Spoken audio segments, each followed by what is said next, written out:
நடிகர் விஷால் சமீப நாட்களாக கடும் கண்டனத்துக்கு உள்ளாகி வருகிறார். நடிகர் சங்க விவகாரத்தில் எதிர்த்தரப்பிடம் அடிக்கடி வாங்கி கட்டிக் கொள்கிறார் விஷால். இந்த தாக்குதல் அவர் எதிர்பார்த்ததுதான் என்றாலும் மற்ற பிரச்சனைகளிலும் கருத்து சொல்லி கல்லடிபடுகிறார். கேரளாவில் நாய்களை கொல்வதற்கு எதிராக விஷால் சொன்ன கருத்துக்கு மலையாளிகள் மத்தியில் கடும் எதிர்ப்பு எழுந்துள்ளது. இந்த நிலையில் அப்துல் கலாம் இருந்ததும் சினிமா நடிகர்கள் யாரும் அவருக்கு அஞ்சலி செலுத்த போகாதது குறித்த கண்டனங்கள் எழுந்தன. இது குறித்து கருத்து தெரிவித்த விஷால், அது என் தனிப்பட்ட விருப்பத்தை பொறுத்தது என்று கருத்து தெரிவித்திருக்கிறார்.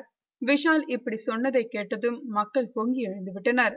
உங்கள் படங்களை தியேட்டரில் போய் பார்ப்பதும் திருட்டு விசிடியில் பார்ப்பதும் எங்களின் தனிப்பட்ட விருப்பம்.